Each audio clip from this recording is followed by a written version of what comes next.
Indonesia enake gak gawe mergo apa? Mergo akeh wong macem-macem, enek Kristene, enek Katolike, enek Budane, enek Hindune, enek Konghucune, enek macem-macem. Dadi niku jumlahe sebab-sebab berdirinya negara yaitu mempertahankan keragaman, kebinekaan niku. Bagaimana pemerintah ini kapan akan menangani ideologi bermasalah yang namanya Salafi Wahabi yang semakin hari semakin banyak meracuni masyarakat kita. Harus diakui bahwa memang masih ada penceramah-penceramah yang terus-menerus memproduksi kebencian.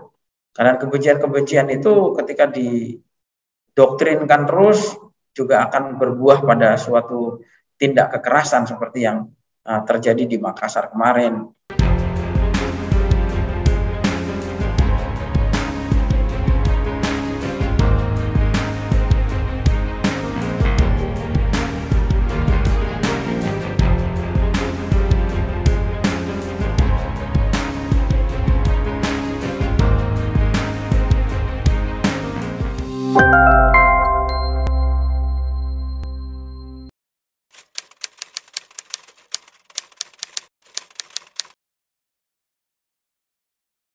Radikalisme, terorisme itu kan terjadi karena multifaktor, ya. Ada banyak faktor yang menyebabkan terjadinya radikal terorisme.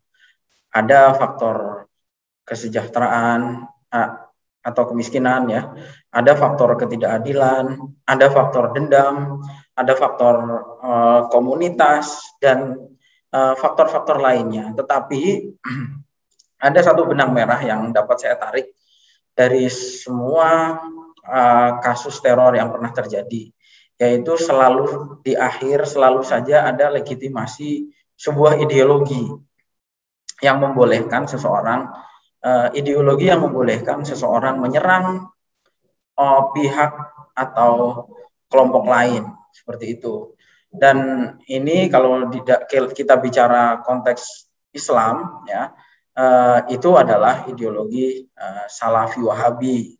Ideologi Salafi Wahabi ini adalah ideologi yang lahir pada abad ke-18 di tempat yang sekarang bernama Arab Saudi. Itu ideologi inilah yang mengilhami lahirnya fenomena radikal terorisme di dunia Islam seperti itu sampai hari ini. Radikal terorisme sendiri kan sebetulnya hampir ada di seluruh agama. Hampir ada di seluruh agama. Meskipun tidak ada satupun agama yang membenarkan atau merestui tindak kekerasan berupa terorisme tersebut, ya. Tetapi kelompok-kelompok sempalan itu kan selalu ada, ya.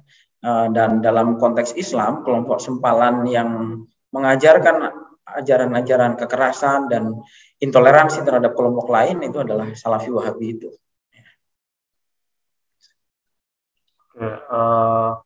Kemudian kan ini kira-kira bagaimana secara pemerintah untuk membatasi penyebaran ideologi tersebut, Gus? Ya, sebetulnya yang pertama harus dilakukan adalah penguatan payung hukum menurut saya. Karena sampai sejauh ini lembaga-lembaga kajian-kajian pengajaran-pengajaran yang menyampaikan ideologi-ideologi yang intoleran seperti ini itu masih berkembang terus, ya. Dan namun di sisi lain aparat juga belum bisa menjangkau ke sana selama belum termasuk kategori teror. Kalau sudah masuk dalam kategori teror, aparat bisa melakukan tindakan. Karena ada undang-undangnya nomor 5 tahun 2018 tentang terorisme. Tetapi benih-benih teror itu terkait dengan benih-benih teror inilah yang sampai sekarang belum ada perangkat undang-undangnya atau regulasinya yang memungkinkan aparat untuk menindak sebelum kelompok-kelompok ini masuk ke dalam jaringan teror seperti itu, termasuk adalah kelompok Salafi. Kelompok Salafi itu sendiri sebetulnya berjenjang, ya. Artinya ada levelingnya, dari mulai level yang paling rendah, level sedang, sampai dengan level yang paling tinggi atau yang disebut dengan salafi irhabi, atau orang banyak menyebutnya salafi jihadi. Seperti dalam kasus di Makassar yang terakhir, itu kan kita bisa melihat bahwa pelakunya yang bernama Lukman itu kan bersama dengan istrinya, itu kan narasi yang dia bawa itu adalah narasi yang khas kelompok Salafi Wahabi, yaitu ciri-cirinya kelompok Salafi Wahabi itu salah satunya adalah gemar menyalahkan kelompok lain, yaitu dengan membid'ahkan, memusyrikkan sampai dengan mengkafirkan. Bahkan yang paling dikorbankan dari adanya ideologi Salafi Wahabi itu sebetulnya adalah kelompok umat Islam itu sendiri, karena yang disalahkan pertama kali ya ritual umat Islam sendiri yang berbeda kelompok dengan mereka. Lukman dalam kasus bom Makassar itu adalah seseorang yang terkena ideologi Salafi Wahabi, ya, dengan bukti bahwa dia ini memusuhi ibunya dan kemudian juga sering marah-marah karena ibunya masih menjalankan ritual yang menurut dia, menurut ajaran Wahabi itu adalah ritual yang bid'ah, seperti itu. Bagaimana agar kerukunan umat beragama bisa jadi benteng dari berkembangnya paham radikalisme? Ya, tokoh-tokoh agama, umat beragama harus saling bergandengan tangan dan memperkokoh hubungan justru dalam kondisi-kondisi seperti ini. Saya lihat ada riak-riak di media sosial bagaimana orang berdebat soal mencari kambing hitam, mengkambing hitamkan agama tertentu. Ini menurut saya kalau kita sampai terpecah, ini malah justru berbahaya. Gitu. Bahkan di kalangan Muslim sendiri, itu kan sekarang terjadi perdebatan yang cukup meruncing antara apakah agama itu terkait atau tidak. Itu kan kalau kita sampai terpecah gitu karena isu ini, itu kan berarti mereka berhasil. Karena itu kita harus memperbanyak dialog, mengedepankan tenggang rasa, dan kemudian juga bagaimana memperkokoh hubungan ini agar semakin harmoni. Karena kalau kita semakin kuat hubungan kerukunan kita, berarti teroris itu sudah gagal melakukan upaya pecah belah. Karena dalam banyak kasus yang disasar oleh mereka itu kan, jadi begini, bedanya teroris dengan orang normal, itu kalau orang normal itu menyukai kondisi yang aman. Tetapi teroris itu selalu menyukai kerusuhan. Keributan, peperangan itu yang paling disukai oleh mereka. Karena dalam kondisi keributan itulah, chaos, adanya perang, itulah mereka mendapatkan momentum dan tinggal mendeklarasikan sebuah wilayah itu menjadi medan jihad. Seperti contoh dulu di Poso, ya, yang itu sampai sekarang juga masih terus mereka upayakan agar supaya Poso ini kembali terbakar. Salah satunya dengan melakukan penyerangan gereja di Sigi, ya, pada bulan lalu, ya. Itu kan sebenarnya upaya mereka untuk memancing umat Kristiani untuk balas dendam, dan nanti akan terjadi perlawanan dari umat yang Muslim. Makanya kita nggak boleh terpancing dengan kondisi-kondisi yang seperti ini. Kita harus justru harus memperkokoh hubungan agar supaya masyarakat kita ini terbentengi. Kemudian upaya mereka mengganggu ketentraman, ketertiban ini menjadi gagal seperti itu.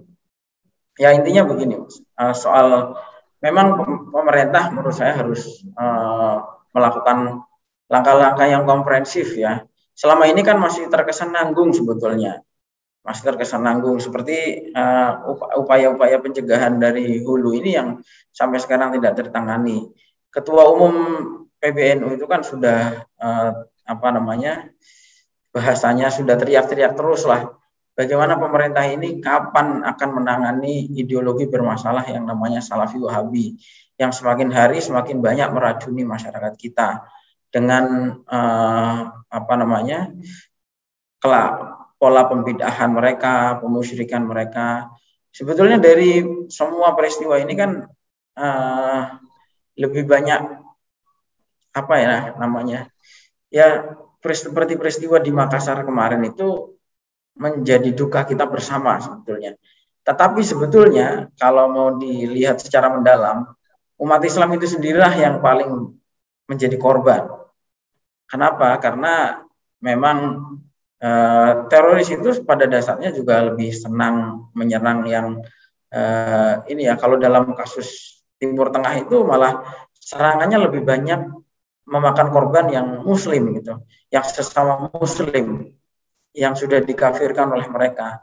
Dan itu ada datanya dari Global Terrorism Index, itu mengatakan 78% korban peristiwa teror di seluruh dunia itu muslim. Di Suriah, di Afghanistan, di Yaman, dan di Somalia, dan di tempat-tempat yang lain gitu. Nah, seperti itu. Jadi apa namanya? Ya pemerintah harus memikirkan bagaimana membuat suatu regulasi yang memungkinkan aparat itu untuk melakukan penindakan-penindakan dari hulu gitu, seperti itu. Karena kalau tidak ditangani dari hulu, ya berarti akan terus ada penangkapan dan kemudian tidak menutup kemungkinan akan terjadi lagi peristiwa-peristiwa seperti ini.